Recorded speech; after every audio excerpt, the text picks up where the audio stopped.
How's it going, guys? Jose here, Jose from BF Market. So, guys, you've been following me. I'm on this journey of trying to start a company to help people through food. And one of the big factors is that helped me with this is gluten. I discovered gluten and the effects it had on my body. Once I eliminated that, my whole world changed. Also plant-based. And so, again, it's part of my mission is to spread awareness of gluten. And today we're joined by a special guest, one of my TikTok followers, Pacific. I call her Pacific. And she's going to share her experience with gluten. Guys, this is part of the journey. This is my first podcast host. So Pacific, let's take it away. Introduce yourself, and we're going to talk about your story with gluten. Okay, hi, I'm Rochelle. I'm 23 years old, and I became gluten intolerant at the age of 21. I was in college at the time. I'm actually still in college, but I was at school getting my degree, and I went through a period of time where I was very stressed, and this stress triggered an autoimmune disease in my body, which is known as Hashimoto's thyroiditis. So my type of gluten intolerance is non-celiac related gluten intolerance. So mine's from a different autoimmune disease. And so pretty much it started out as I just turned 21. I was excited, because I could go out to the bars, the clubs, I can drink, I can party. Right. I felt like life was just beginning. Right. But then, so I would say that my first symptom was that I started getting bad brain fog, and I couldn't seem to figure out exactly why my mind felt so cloudy all the time, especially like I would wake up in the morning, I would walk outside, and I would just feel not good. Like my brain function seemed to have decreased very quickly. Wow. And so then my stomach started to bloat. And the thing is I feel that the intolerance became more severe as time went on because the symptoms were kind of far and few in between at first. So like for the first 6 months, that's actually not right. I think it was like 3 or 4 months. I wasn't bloating very often, but what had happened was I had went on a trip to Vegas in the springtime, and my stomach would bloat, and we were eating a lot of like sandwiches, burgers. I was eating bagels in the morning for breakfast. So gluten all day long. Yes. And my digestion was just backing up, and I was bloating, and I could not digest my food. It would not move through my body, and I was in so much pain. I had actually called my mom and I said, I don't really know what's going on with me, but like I am so sluggish, I'm so tired, I can barely walk up and down Fremont Street because I feel so sick. Like I was nauseous and I couldn't digest anything, and the food would not move through, which honestly resulted in other health issues, I would say. So it wasn't just like, it wasn't just like brain fog and then bloating. It was also like, then there's the constipation and then fatigue. And there were so many issues. I also actually developed a leaky gut, which I personally believe was from eating gluten when my body could no longer digest it properly. But it actually, I still did not know that it was gluten intolerance. I probably would have never figured it out on my own. I had a doctor tell me that they thought that I was intolerant to gluten. Really? Yeah. Let me ask you a question. You said that at 21 you discovered this, and you really didn't have any kind of symptoms prior to that, or did you have minor symptoms or little clues or anything? No, I was not gluten intolerant until my immune system started attacking my thyroid. Oh my goodness. I lived 21 years of my life not being gluten intolerant, and then my immune system started creating antibodies to destroy my thyroid, and that is when the intolerance began. So I actually I tracked my symptoms exactly, and they started right after my 21st birthday, and then and then I walked around for about a year not knowing, and then the symptoms were in between, so it became more severe. Like as the disease progressed, the gluten Hmm. intolerance became, my stomach would get upset every time I would eat gluten versus, you know, every fifth time or whatever. It Got it. became Got it. obvious that something was wrong. Yep. But I didn't know it was gluten until the doctor had said, you know, you have this disease, and generally with this disease, a lot of people are gluten intolerant, so try to not eat it. Hmm. And it was funny because at first I didn't think I actually even noticed the difference. I removed the gluten and I thought I don't feel any different, Yep.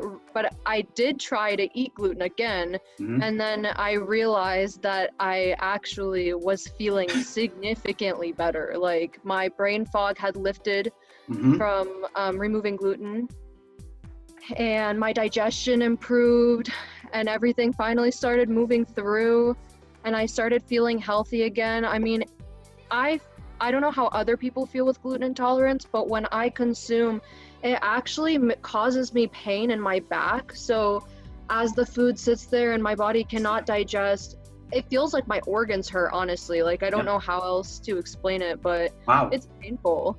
It's painful to eat gluten. What's one of the hardest reaction you've ever had with gluten? Can you describe, like, were you like sleeping in bed? Was it like 5 days sleeping? Worst reaction was a year ago. So I had already been gluten-free for several months, but a year ago I woke up one morning and I really wanted a burrito. And at this point, I hadn't been gluten-free long enough to know all of the substitute foods that I could use. So I went out and I got a burrito because I thought, you know, oh, well, like eating gluten this one time isn't gonna really harm me. Yep. And especially since I don't have celiac disease, I didn't think it mattered that much. So Okay. I decided to eat this burrito. It Yep. wasn't even that big, it was a pretty small burrito. Mhm. I ate it and I spent 2 weeks bedridden because my body hurt so bad from the gluten. I felt like I had the flu. And I was very ill. My every just like bone, joint, my like muscles, everything hurt in my body. So I laid in bed for a long time. Like I said, 2 weeks. I didn't do much. I didn't really go to school or anything because I could not, because I was very ill. And that was Wow. the last time that I ate gluten by choice, because it destroyed my body so badly that I decided it was not worth ever eating again. Yeah. Um, Yeah. Same here. I mean, once you realize, because I was just like you, where I would be like, let me just have a little piece. Let me just cheat a little bit. But then when you realize the devastating effects, that's when it really like cements it through.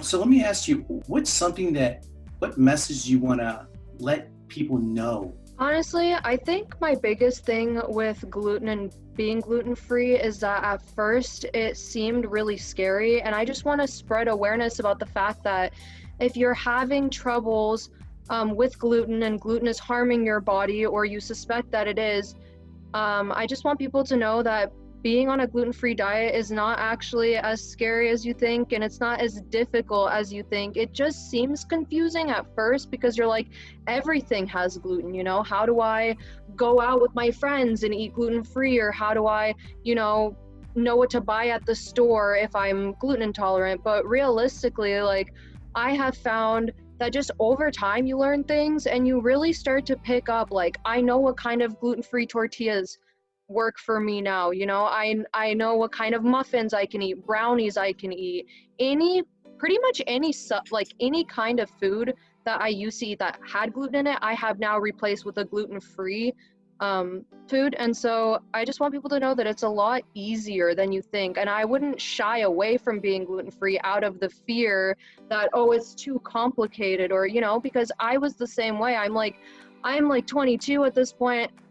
A year ago, like, I still have my whole life to live. Like, what do you mean I can't just go out and get drunk with my friends and then shove a sandwich down my throat at the end of the night and go to bed? It's like, it seemed absolutely ridiculous to me, but it's honestly not. It's it's even easy to eat gluten-free if you are at restaurants that do not have gluten-free options. You find a way to modify your order in such a way that it does not contain gluten, which is, yeah, it's not that difficult. And I have found that something that was positive for me that came out of this gluten intolerance is the fact that I make a lot of my own food from scratch now. Like I will bake my own breads, or I will make my own chocolate brownies as a dessert. So, and I enjoy that. Like I enjoy just learning how to make foods, and then it's always so exciting when you're like, it tastes so good and it's gluten-free, you know? It's gluten-free. Yeah, I love it. absolutely. I love it. I love it. You had mentioned earlier it was kind of hard when you first started. What helped you? Oh, I think some people might think I'm a little bit nuts, but it's super important. So I am, you know, a little over a year out now from being gluten-free, and I check the nutrition label for like everything. Like, I mean, when I go to the store, I am flipping every single thing around and I am reading the fine print to make sure it's like even, and honestly, this is really important because like some foods will say, you know, they'll be like, oh, there's a gluten-free stamp on it. And that's really helpful. You can be like, you can rest assured it is gluten-free, but there are some things that actually don't say they're gluten-free, but they are gluten-free. So you have more options too if you actually read the label. But something that really shocked me that had gluten in it, I mean, there are like syrups that are derived from wheat, and so there are certain gummy snacks that you would assume are gluten-free, but they're actually not gluten-free. And so those things were really surprising to me, and I still get things like that. Like I had soup seasoning mix, and I really loved it, and I had no idea until I flipped it over that there was literal wheat in the soup seasoning, which is just crazy. I mean, they put it in everything, it's true, but you have to read the labels, and you always have to do it for every single thing. Always. Is there anything that I didn't ask you that you want to share with the audience? I would say just have like a couple takeaways maybe, which are just don't be afraid to go gluten-free. I love eating gluten-free, and it's easy. Like when you know, it's easy. And I would also say that if you're gluten intolerant, don't be like me and don't experiment with. Your body will always be intolerant for the most part. For most people, like once you're intolerant, you're intolerant. I think every 3 or 4 months that maybe now I can tolerate gluten. And really, I cannot tolerate gluten. So I would not recommend experimenting with eating gluten. Love that takeaway. I'm going to give you a little time right here to just tell the audience anything about you, social media accounts, anybody who can come follow you. Yeah, so my social media handle is pnw.papa for pretty much everything, excluding my Facebook, which I don't really do anyways. I don't think I said this, but I'm from Seattle, which is why it's PNW Papa, it's Pacific Northwest. And so, yeah, that's where you can find me. All right, Pacific, thank you so much. I really had a good time. I really enjoyed it. Thank you so much for taking your time, and we'll see you soon. So you take care. And guys, that's our podcast for today. And maybe guys, if you're listening right here and you want to come and share your experience, email me, follow me on all the social media platforms, and we'll get you on the next podcast. All right, guys, have a good night. We'll see you. Bye-bye.